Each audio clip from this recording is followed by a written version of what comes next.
Hello and welcome back to the another lecture. ठीक है, तो आज का जो हमारा टॉपिक है that is physiology of respiratory system. ठीक है, तो इससे पहले हमने कौन सा सिस्टम पढ़ा था? कार्डियोवैस्कुलर सिस्टम पढ़ा था। ठीक है, उसमें हमने क्या क्या देखा? सबसे पहले ओवरव्यू हमने देखा, उसके बाद cardiac cycle, then heart sounds, then हमने पढ़ा था उसमें कार्डियक आउटपुट पढ़ा था। ठीक है, उसके बाद उसकी अप्लाइड फिजियोलॉजी भी पढ़ी थी, फिजियोलॉजिकल वेरिएशंस, पैथोलॉजिकल वेरिएशंस हमने डिस्कस की थी। ठीक है, तो आज जो हम सिस्टम स्टार्ट करने जा रहे हैं that is the respiratory system. ठीक है, इसकी फिजियोलॉजी हम डिस्कस करते हैं। ठीक है, तो सबसे पहले इसमें भी क्या आएगा? ओवरव्यू आएगा। ठीक है, आपका जो कार्डियोवैस्कुलर सिस्टम है उसमें कुछ टॉपिक्स रह जाते हैं, जैसे आपका ईसीजी हो गया और आपका ईसीजी हो गया।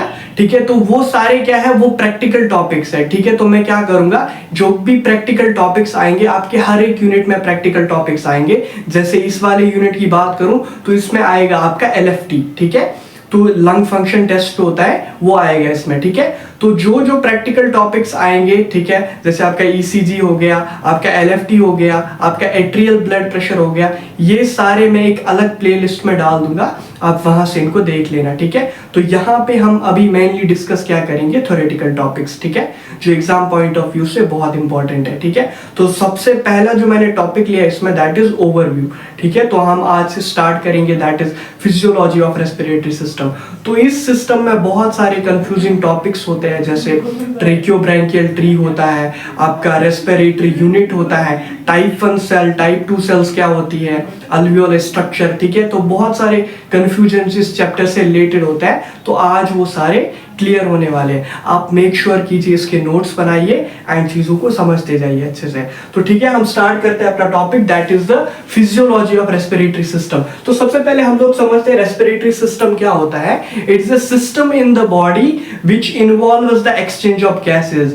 हमारी बॉडी में एक ऐसा सिस्टम जो कि रिस्पॉन्सिबल होता है for the exchange of gases. कौन से गैसेस? दैट गैसेस और द रेस्पिरेटरी गैसेस। कौन से gases? These are the respiratory gases. कौन कौन से रेस्पिरेटरी गैसेस होते हैं?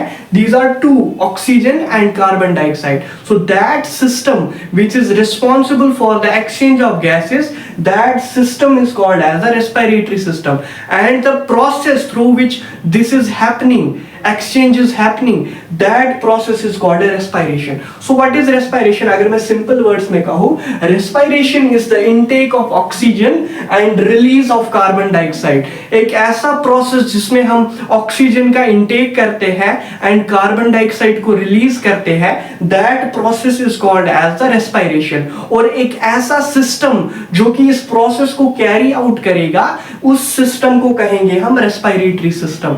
आई होप आप समझ गए होंगे रेस्पिरेशन क्या है। It is the intake of oxygen and release of carbon dioxide, simple words. ठीक है, अब आती है बात इसके ऑर्गन्स की। तो कौन सा ऑर्गन परफॉर्म करता है रेस्पिरेशन? बचपन से सब पढ़ते आ रहे हैं, the lungs are the site. ठीक है, लंग्स होते हैं organs which are responsible for the respiration. ठीक है, तो लंग्स। लेकिन फीटल लाइफ में कौन सा ऑर्गन होता है? अगर मैं फीटस की बात करूं तो फीटस में होता है placenta. When the baby is in mother's womb, तो उसको भी तो ऑक्सीजन चाहिए, उसको भी तो कार्बन डाइऑक्साइड रिमूव करना है बॉडी से, क्योंकि carbon dioxide is a toxic gas.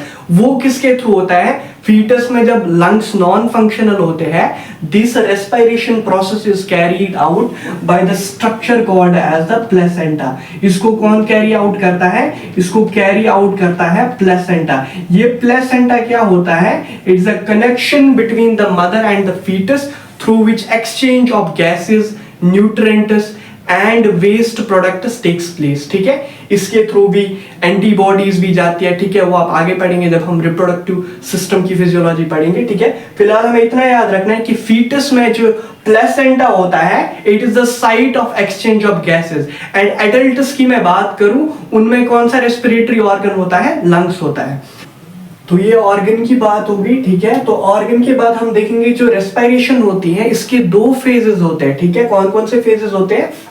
हमने समझा it is the intake of oxygen and intake of oxygen is called inspiration. ठीक है, और दूसरा फेज होता है release of carbon dioxide. This release of carbon dioxide is called expiration. यानी intake of oxygen process एक, जिसमें आपका ऑक्सीजन बॉडी में जा रहा है, दैट इज इंस्पायरेशन। एंड ऐसा प्रोसेस जिससे आपका कार्बन डाइऑक्साइड बाहर रिलीज हो रहा है, दैट इज एक्सपायरेशन। ठीक है, तो दो स्टेप्स आएंगे इसमें, सबसे पहला inspiration and the second expiration. ठीक है, तो ये दो स्टेप्स हो गए इसमें। It involves two processes, that is inspiration and expiration. अब बात करते हैं rate of respiration. Rate of respiration की अगर मैं बात करूं तो न्यू बॉर्न में ज्यादा होता है as compare to that of adults. कितना होता है? 30 to 60 times per minute. And adults की बात करें तो सिर्फ 12 to 16 per minute. This is the rate of respiration per minute. ठीक है, आई होप आप समझ गए होंगे रेस्पिरेशन क्या है, rate of respiration in newborn and adults, क्या क्या प्रोसेसेस आएंगे इसमें। ठीक है, ऑर्गन समझ गए होंगे। ठीक है, आप इसका स्क्रीनशॉट लीजिए, उसके बाद हम आगे चलते हैं। ले लीजिए, आगे चलते हैं। आगे आता है आपका टाइप्स ऑफ रेस्पिरेशन। ठीक है, तो दो टाइप्स ऑफ रेस्पिरेशन होती है, एक तो होती है external respiration, second is the internal respiration. तो एक्सटर्नल रेस्पिरेशन क्या होती है, इंटरनल रेस्पिरेशन क्या होती है, इसको समझते हैं। ठीक है, तो इसके लिए मैंने यहाँ पे एक डायग्राम बनाई है, हम इसी के थ्रू समझते हैं। ठीक है, तो एक्सटर्नल रेस्पिरेशन क्या होती है, सबसे पहले क्या होगा, ऑक्सीजन की इनहेलेशन होगी। ठीक है, थ्रू द नोज आपका ऑक्सीजन किस में चला जाएगा, ट्रेकिया में, उसके बाद ट्रेकिया से होके ये आपके लंग्स में चला जाएगा। ठीक है, लंग्स में ऑलरेडी आपका कार्बन डाइऑक्साइड पहुंच चुका होगा। ठीक है, किसके थ्रू पहुंचा होगा, ठीक है, जो कि हम जब हमने हार्ट पढ़ा था, आप याद कीजिए जब हमने हार्ट पढ़ा था, मैं यहाँ पे फिर से बता देता हूं। ठीक है, ये है हार्ट, ये है एट्रियम, ये है वेंट्रिकल्स। ठीक है, right side of the heart, left side of the heart. तो हमने क्या बोला था कि सुपीरियर और इंफीरियर वेना कावा से आपका ब्लड आएगा एट्रियम में, राइट एट्रियम में, deoxygenated blood, and that will be in the right ventricle. Then उसके बाद आपके वेंट्रिकल से अराइज हो रही थी आपकी पल्मोनरी आर्टरी। ठीक है, this pulmonary artery brings this deoxygenated blood into the lungs. ठीक है, तो यही ब्लड आपके लंग्स में चला जाता है। ठीक है, कौन सा, डीऑक्सीजनेटेड ब्लड, यानी जो कार्बन डाइऑक्साइड है ना, ये कहां से आया, असली ब्लड से आया। कहां से, right atrium, right ventricle, pulmonary artery से ये ब्लड आया, डीऑक्सीजनेटेड ब्लड कहां पे पहुंच गया, लंग्स में। मतलब आपके लंग्स में जो ब्लड है दैट इज डीऑक्सीजनेटेड ब्लड। ऊपर से ऑक्सीजन आ रहा है। ठीक है, ऑक्सीजन जैसे ही अंदर आएगा ये ब्लड के साथ मिक्स होगा। ठीक है, जैसे ही ब्लड के साथ मिक्स होगा लंग्स में पहुंचेगा। लंग्स में जैसे ही पहुंचेगा वहां पे डीऑक्सीजनेटेड ब्लड है, तो ये क्या करेगा, ये एक्सचेंज करेगा। ठीक है, दिस यहां पे क्या होगा, एक्सचेंज होगा, यानी ये यहां पे छोड़ेगा ऑक्सीजन, यहां से कैरी आउट करेगा कार्बन डाइऑक्साइड। ठीक है, ये कार्बन डाइऑक्साइड कैरी हुआ, मतलब ये एक्सचेंज किस लेवल पे हुआ, लंग लेवल पे हुआ। The exchange of gases which occurs at the level of lungs that is called as the external respiration. ठीक है, आप समझ गए होंगे किस लेवल पे हो रहा है, लंग लेवल पे हो रहा है। कैसे हो रहा है, राइट एट्रियम से राइट वेंट्रिकल में डीऑक्सीजनेटेड ब्लड आ गया। This deoxygenated blood is carried by the pulmonary artery into the lungs. Lungs में डीऑक्सीजनेटेड ब्लड आ गया, वहां से आ रहा है आपका ऑक्सीजन। ठीक है, अब ऑक्सीजन आ गया, ऑक्सीजन इस ब्लड में जाएगा और इस ब्लड में जाएगा और यहां से कार्बन डाइऑक्साइड रिलीज होगा। अब ये carbon dioxide through the process of expiration बाहर जाएगा। ठीक है, हो गई एक्सचेंज, किस लेवल पे हो गई, लंग लेवल पे हो गई। तो the exchange of gases which occurs at the level of lungs or which occurs between lungs at the atmosphere. ठीक है, उसको क्या कहेंगे हम, एक्सटर्नल रेस्पिरेशन। अब आती है इंटरनल रेस्पिरेशन। तो इंटरनल रेस्पिरेशन में क्या होता है, तो अब क्या होता है, ये मान लीजिए यहाँ पे इसकी ऑक्सीजनेशन हो गई ना ब्लड की। अब ये यहाँ से एक आर्टरी अराइज होती है, दैट इज द एक वेन अराइज होती है, that is the pulmonary vein. ठीक है, this pulmonary vein now carries this oxygenated blood. Carbon dioxide चला गया बाहर एक्सपायरेशन के थ्रू, अब बचा यहाँ पे ऑक्सीजन ब्लड के साथ। अब इस ऑक्सीजनेटेड ब्लड को कौन कैरी आउट करेगी, pulmonary vein. This pulmonary vein carries this oxygenated blood into the left atrium, जो कि हमने पढ़ा है ऑलरेडी कार्डियोवैस्कुलर सिस्टम में, इसलिए मैंने पहले वही सिस्टम पढ़ाया था ताकि ये सिस्टम आपको फिर आसान लगे। ठीक है, तो यहां से होकर ये आएगा आपके लेफ्ट एट्रियम में। ठीक है, तो लेफ्ट एट्रियम ने क्या रिसीव किया, oxygenated blood. Oxygenated blood atrium से आ गया आपके वेंट्रिकल्स में। ठीक है, वेंट्रिकल्स के थ्रू ये जाएगा आपके इयोटा में, क्योंकि हमने ऑलरेडी डिस्कस किया हुआ है। इयोटा में जाएगा तो ये इयोटा इसको पूरी बॉडी, पूरी टिश्यूज में फैलाएगी, ठीक है, टिश्यूज में। तो जैसे ही ये ब्लड आपका टिश्यूज में पहुंचता है, कौन सा, ऑक्सीजनेटेड ब्लड, तो टिश्यू में क्या होता है, बेसिकली टिश्यू में मेटाबॉलिक एक्टिविटीज होती है। टिश्यू में because of the metabolic activities यहां पे एक वेस्ट प्रोडक्ट बनता है, दैट इज कार्बन डाइऑक्साइड। तो टिश्यू में ऑलरेडी आपका कार्बन डाइऑक्साइड बना हुआ होगा, तो जैसे ही ऑक्सीजनेटेड ब्लड आएगा, ये ब्लड यहां पे ड्रॉप करेगा ऑक्सीजन और पिक करेगा यहां पे कार्बन डाइऑक्साइड। तो यहां पे भी एक्सचेंज हो गई, oxygen delivered, carbon dioxide pickup, और ये कार्बन डाइऑक्साइड पिकअप करके कहां पे ले जाएगा, लंग्स में, और उसकी एक्सपायरेशन हो जाएगी।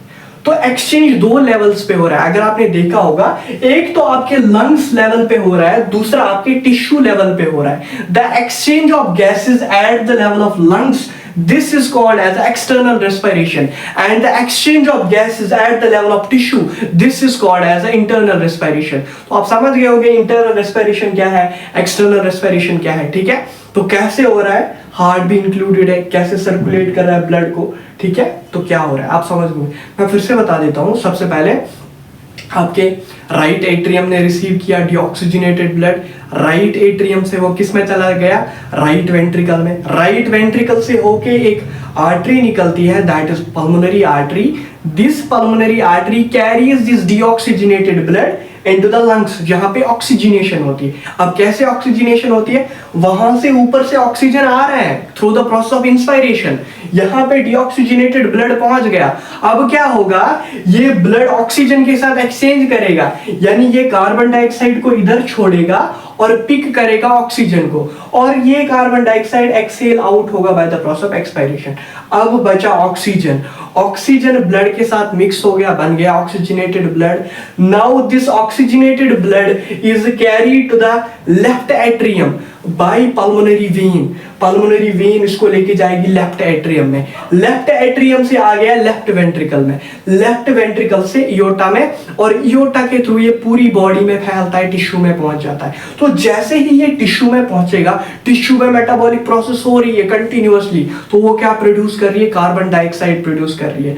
तो वो क्या करेगा, जैसे ही ये ऑक्सीजनेटेड ब्लड टिश्यू में पहुंचेगा, यहाँ पे ऑक्सीजन छोड़ेगा और पिक करेगा कार्बन डाइऑक्साइड को। तो यहाँ पे भी एक्सचेंज हो गया गैसेस का, ऑक्सीजन कार्बन डाइऑक्साइड एक्सचेंज, यहाँ पे भी एक्सचेंज। तो दो लेवल्स पे हुआ, लंग लेवल पे, टिश्यू लेवल पे। लंग्स लेवल पे एक्सटर्नल रेस्पिरेशन, टिश्यू लेवल पे इंटरनल रेस्पिरेशन। आई होप आप समझ गए होंगे टाइप्स ऑफ रेस्पिरेशन। स्क्रीनशॉट लीजिए, आगे चलते हैं। तो आगे चलते हैं, हम डिस्कस करते हैं रेस्पिरेटरी ट्रैक्ट। तो क्या होती है respiratory tract, it is anatomical structure through which exchange of gases takes place. ये एक स्ट्रक्चर होता है, एनाटॉमिकल स्ट्रक्चर होता है, जिसके थ्रू हमारा मतलब गैसेस एक्सचेंज होगा, ठीक है। तो क्या क्या स्ट्रक्चर्स आएंगे इसमें, सबसे पहला मैं अगर बात करूं, इट इंक्लूड्स द नोज, ठीक है। तो नोज के बाद आएगा आपकी फेरिंग्स, ठीक है, उसके बाद फेरिंग्स। फेरिंग्स क्या होता है, it is a common passage for both food and year, ठीक है, दोनों के लिए कॉमन पैसेज होती है, ठीक है। तो सबसे पहले आपका नोज आ गया, ठीक है, यहाँ पे मैंने स्ट्रक्चर्स बनाए, उसके बाद आएगा आपका फेरिंग्स, ठीक है। फेरिंग्स के बाद आएगा आपका लैरिंग्स। लैरिंग्स क्या होता है, साउंड बॉक्स, कार्टिलेजिनस बॉक्स होता है which is responsible for the production of sound, that is called as the larynx, ठीक है। तो larynx भी आएगा, larynx किसके ऊपर लाई करता है, ट्रेकिया के ऊपर। तो larynx के साथ ही स्टार्ट होगा आपका ट्रेकिया, जिसको हम विंड पाइप कहते हैं, यानी जिसके थ्रू आपका जो ऑक्सीजन है या कार्बन डाइऑक्साइड है वो अंदर बाहर आएगा, ठीक है। तो this respiratory tract includes nose, pharynx, larynx and then आपकी विंड पाइप, या जिसको हमने ट्रेकिया कहा, देन आपके लंग्स आ गए, ठीक है।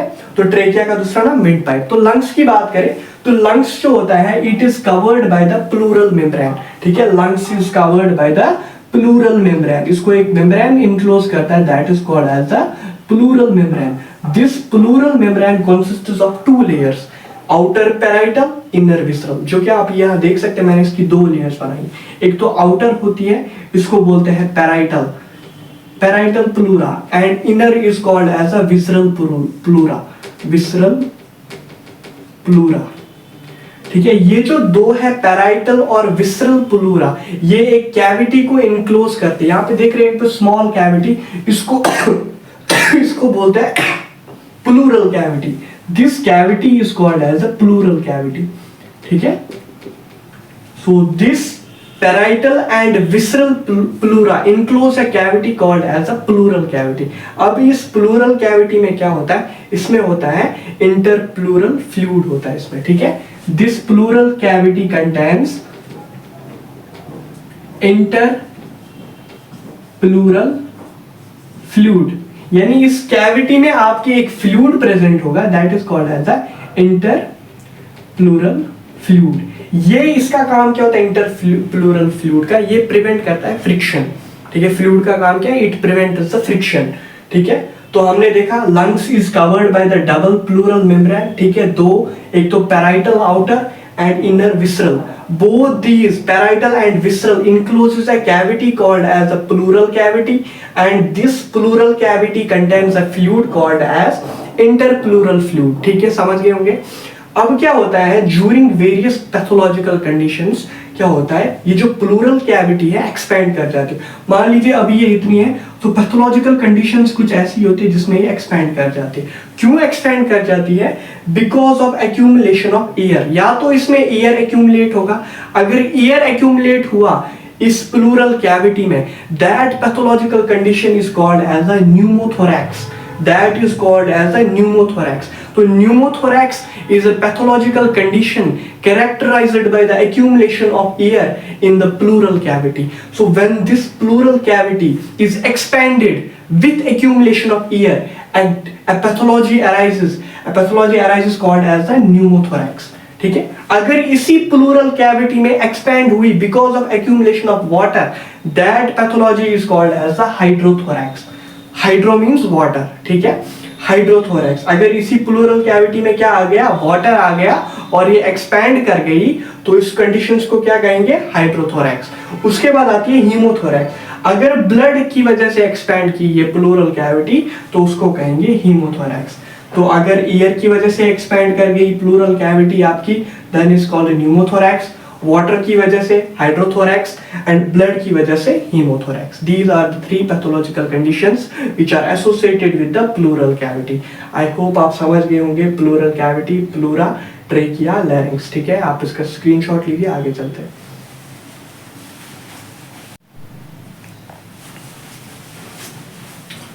सो कंटिन्यू करते हैं आगे। अगला टॉपिक है दैट इज ट्रेकियोब्रोंकियल ट्री, ठीक है। उसके साथ ही हम डिस्कस करते हैं रेस्पिरेटरी यूनिट। तो इसको हम एक डायग्राम के थ्रू समझेंगे, ठीक है। उसके बाद इसको फ्लो चार्ट्स में लिखेंगे, ठीक है। तो सबसे पहले समझते हैं क्या होता है ट्रेकियोब्रोंकियल ट्री, ठीक है। तो ट्रेकिया एंड ब्रोंकाई जो होते हैं हमारे प्राइमरी, सेकेंडरी, टर्शियरी या टर्मिनल रेस्पिरेटरी, ये टुगेदरली एक ट्री लाइक नेटवर्क बनाते हैं, इसलिए इसको कहा जाता है ट्रेकियोब्रोंकियल ट्री, ठीक है। These trachea and bronchi makes the tree-like structure within the lungs. Therefore, it is called as a tracheobronchial tree। तो कैसे बनाते हैं, आइए इस चीज को समझते हैं, ठीक है। तो सबसे पहले क्या होता है, जो आपका ट्रेकिया होता है वो डिवाइड करता है। This trachea bifurcates into the two primary bronchi, एक राइट एक लेफ्ट, ठीक है। डिवाइड किया into the two right and left bronchi। किस लेवल पे डिवाइड करता है, at the level of T5 region, thoracic fifth region पे ये आपका ट्रेकिया बाइफरकेट होता है into two right and left primary bronchi, ठीक है। तो इनको मैं कहूंगा प्राइमरी ब्रोंकाई, ठीक है, प्राइमरी ब्रोंकाई, इसको 1 डिग्री ब्रोंकाई, ठीक है। हो गया आपके प्राइमरी ब्रोंकाई। अब क्या होता है, ये प्राइमरी ब्रोंकाई इंटर करते हैं लंग्स में।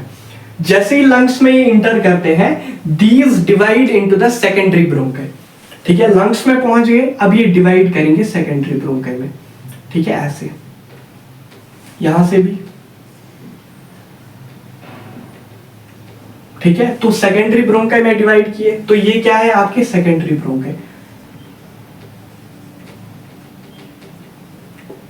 तो आपको एक बात याद रखनी है, जैसे ही ब्रोंकाई डिवाइड करेंगे, इनकी जो लेंथ है, इनका जो डायमीटर है वो डिक्रीज होगा, ठीक है। जैसे प्राइमरी ब्रोंकाई का डायमीटर ज्यादा होगा as compare to secondary, secondary का ज्यादा होगा टर्शियरी से, ठीक है। तो ऐसे चलेगा, ठीक है। तो सबसे पहले primary bronchi bifurcates at the level of trachea bifurcates at the level of T5 primary bronchi, right and left enter the lungs, divide into secondary bronchi. अब क्या होता है, this secondary bronchi divides repeatedly to form tertiary bronchi, ठीक है। अब ये secondary bronchi भी divide करेगा और छोटे छोटे छोटे छोटे ब्रोंकाई बनाएगा, ठीक है, ऐसे ऐसे ऐसे छोटे छोटे, यहां से भी ऐसे ऐसे छोटे छोटे ब्रोंकाई बनाएगा, एंड इन ब्रोंकाई को कहा जाता है टर्शियरी ब्रोंकाई, ठीक है। ये है आपके टर्शियरी ब्रोंकाई, टर्शियरी ब्रोंकाई। अब कितने होते हैं, अगर मैं राइट लंग की बात करूं, राइट लंग में 8 होते हैं टर्शियरी ब्रोंकाई, ठीक है। कितने होते हैं राइट लंग में? 8, और लेफ्ट लंग में 2 एक्स्ट्रा होते हैं, 10 होते हैं, 10 टर्शियरी ब्रोंकाई, ठीक है। तो कितने हो गए आपके राइट लंग में? 8, एंड लेफ्ट लंग में 10 होते हैं, कौन? Tertiary bronchi. अब क्या होगा, these divide further, these tertiary bronchi within the lungs divide further to form the terminal bronchioles, ठीक है। अब ये फर्दर डिवाइड करेंगे, ठीक है, और इतने छोटे ब्रोंक्यूल्स बनाएंगे, स्मॉल छोटे छोटे, जिनका डायमीटर या तो 1 mm होगा और 1 mm से कम होगा। आप कैसे लिखेंगे इसको नोट्स में? These tertiary bronchi divide further to form the terminal bronchiole which have diameter either 1 mm or less than 1 mm, ठीक है। जो आपके टर्मिनल ब्रोंक्यूल्स होते हैं, जो आपके टर्मिनल ब्रोंक्यूल्स होते हैं, इनका जो डायमीटर होता है वो या तो 1 mm होगा या फिर 1 mm से भी कम होगा, ठीक है। कौन? आपके टर्मिनल ब्रोंक्यूल। तो ये हो गए आपके टर्मिनल ब्रोंक्यूल। अब क्या होगा, these terminal bronchioles divide further to form short bronchioles called as the respiratory bronchioles, ठीक है। अब ये फर्दर डिवाइड करेंगे टू फॉर्म रेस्पिरेटरी ब्रोंक्यूल। अब यानी लास्ट पे आपके कौन से आ गए? Respiratory bronchiole.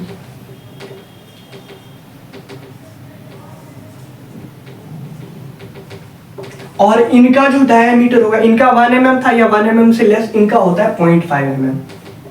यानी जब ब्रोंक्यूल्स का डायमीटर 0.5 mm पहुंच जाएगा तो आप समझ जाना वो कौन से ब्रोंक्यूल्स है? रेस्पिरेटरी ब्रोंक्यूल्स है। तो स्टार्ट कहां से हुआ? प्राइमरी ब्रोंक्यूल, ट्रेकिया बाइफरकेट किया, राइट एंड लेफ्ट लंग में इंटर किया, उसके बाद प्राइमरी ब्रोंकाई डिवाइड किया सेकेंडरी ब्रोंकाई में, सेकेंडरी ब्रोंकाई से आपके टर्शियरी ब्रोंकाई बने, टर्शियरी ब्रोंकाई से आपके बने कौन से? टर्मिनल ब्रोंक्यूल्स, ठीक है। कैसे बने? जब इन्होंने डिवाइड किया repeatedly with in the lungs और इनका जो डायमीटर हो गया वो 1 mm हो गया, ये 1 mm से लेस हो गया, तो इनको हमने कहा टर्मिनल ब्रोंक्यूल्स। और जब यही टर्मिनल ब्रोंक्यूल्स फर्दर डिवाइड किए और इनका डायमीटर 0.5 mm पहुंचा, तब इन टर्मिनल ब्रोंक्यूल्स ने बनाए रेस्पिरेटरी ब्रोंक्यूल्स, ठीक है। तो सीक्वेंस में बन रहे primary bronchioles, secondary bronchi, tertiary, उसके बाद टर्मिनल, देन रेस्पिरेटरी।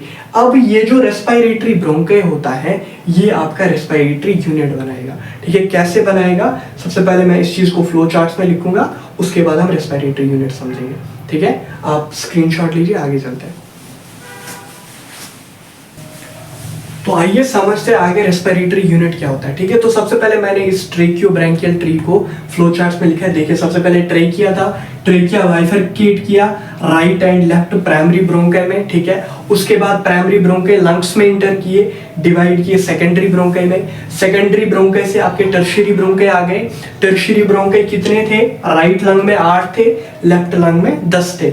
उसके बाद टर्शियरी ब्रोंकाई से आपके बने टर्मिनल ब्रोंकाई, ठीक है, जिनका डायमीटर देखे तो 1 mm था। उसके बाद टर्मिनल से बने आपके रेस्पिरेटरी, जिनका डायमीटर 0.5 mm था, ठीक है। तो ये था ट्रेकियोब्रैंकियल ट्री। अब हम रेस्पिरेटरी यूनिट को समझेंगे।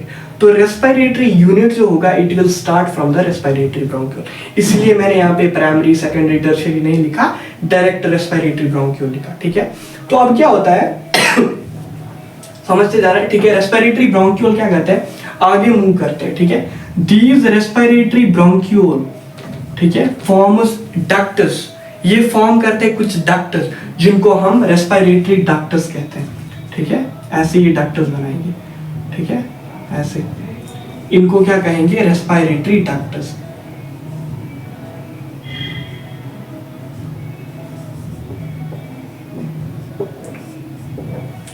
ये जो डक्ट्स होते हैं ये सारे ओपन होते हैं into the sac like structure जिसको अल्वियोलर सैक कहा जाता है, ठीक है। These ducts open into the sac-like structure called as the alveolar sac. Alveolar sac यानी रेस्पिरेटरी ब्रोंक्यूल से आगे आपके रेस्पिरेटरी डक्ट्स या इनको अल्वियोलर डक्ट्स भी कहते हैं, अल्वियोलर डक्ट्स, अल्वियोलर डक्ट्स। तो उसके बाद अल्वियोलर डक्ट से आपका आ गया क्या, अल्वियोलर सैक। अल्वियोलर सैक में ये कैविटी इनक्लोज करता है। इस कैविटी में क्या होते हैं, इस कैविटी में होते हैं क्लस्टर ऑफ अल्वियोलस, ठीक है, यानी अल्वियोले यहाँ पे प्रेजेंट होंगे, ठीक है। यहाँ पे क्या होते हैं, अल्वियोले, इट कंटेन्स अल्वियोले। एंड ये जो सारा स्ट्रक्चर बन गया, इसी स्ट्रक्चर को कहते हैं रेस्पिरेटरी यूनिट, ठीक है। तो रेस्पिरेटरी यूनिट कहां से स्टार्ट हुआ, रेस्पिरेटरी ब्रोंक्यूल, उसके बाद अल्वियोलर डक्ट्स। अल्वियोलर डक्ट्स ने इनक्लोज किया एक कैविटी जिसको हमने अल्वियोलर सैक कहा। इसी अल्वियोलर सैक में आपके क्या होते हैं, अल्वियोले होते हैं, ठीक है। तो अब इन्हीं रेस्पिरेटरी ब्रोंक्यूल्स के थ्रू, इन्हीं डक्ट्स के थ्रू आपका ऑक्सीजन पहुंचेगा अल्वियोले में, और यहां से आपका कार्बन डाइऑक्साइड आ गया होगा, यहां पे एक्सचेंज होता है, कार्बन डाइऑक्साइड ऊपर चला जाता है, ऑक्सीजन टिश्यूज में चला जाता है, ठीक है। समझ गए, फिलहाल इतना समझिए। रेस्पिरेटरी यूनिट क्या है, it is the structural and functional unit of lung. क्या होता है respiratory unit, it is the structural and functional unit of lung. Structural plus functional unit of lung,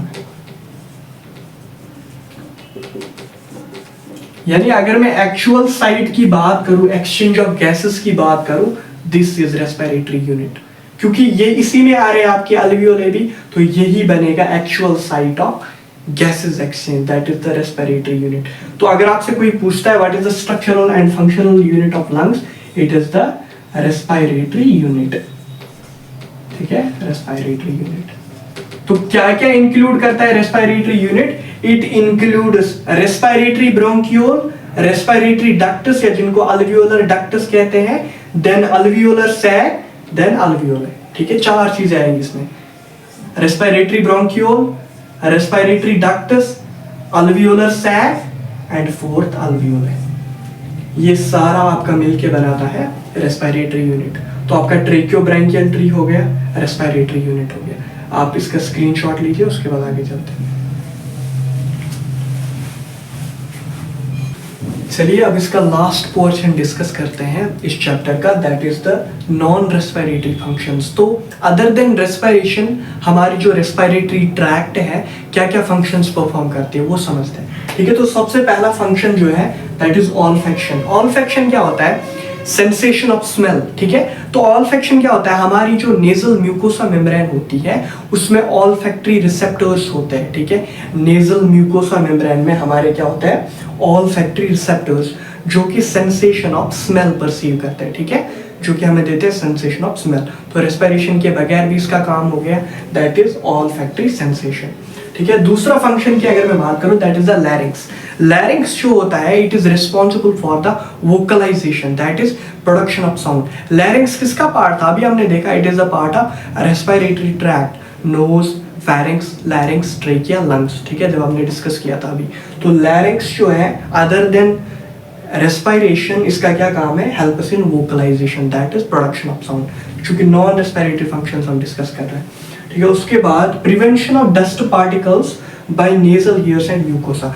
जो हमारे नाक में बाल होते हैं या जो हमारी नाक में म्यूकोसा होता है वो क्यों होता है, वो प्रिवेंट करता है डस्ट पार्टिकल्स को, ठीक है। It prevents the entry of dust particles, retard करेगा उनकी एंट्री ताकि वो लंग्स में ना रीच करे और इन्फेक्शन क्रिएट ना करे, इसीलिए हमारी नाक में हेयर्स एंड म्यूकोसा प्रेजेंट होती है, प्रोटेक्टिव फंक्शन होता है इनका। उसके बाद आता है maintenance of water and body temperature balance. तो कैसे water and body temperature balance maintain रहता है, इसकी वजह से, रेस्पिरेशन की वजह से, समझते हैं। तो जब हम एक्सपायर करते हैं, तो हमने एक्सपायर किया तो उस दौरान कुछ हीट भी रिलीज होती है। तो जब एक्सपायरेशन करते हैं कुछ हीट रिलीज होती है, this helps in maintenance of the body temperature, ठीक है। और जब हम एक्सपायर करते हैं तो कुछ वेपर्स बाहर आते हैं, यानी कुछ वाटर बाहर आता है in the form of vapours, and this also helps in the regulation of water balance. इसलिए मैंने यहाँ पे लिखा है this respiration is responsible for the maintenance of water and body temperature balance, ठीक है। तो ये इसके नॉन रेस्पिरेटरी फंक्शंस हो गए। Olfaction, larynx help us in production of sound, prevention of dust particles by nasal mucosa and nasal ears, and the last is maintenance of water and body temperature balance. I hope आप समझ गए होंगे, आप इसके notes बनाइए अच्छे से, ठीक है। आज हमने इसका ओवरव्यू डिस्कस किया, आगे हम मैकेनिज्म पे चलेंगे, ठीक है, mechanism of respiration. I hope आपने इसको अच्छे से समझा होगा। इसके नोट्स बनाइए, इसको रिवाइज कीजिए और ज़्यादा से ज़्यादा शेयर कीजिए। आपसे मिलते हैं अगले लेक्चर में। Till then, thank you so much. Thanks a lot.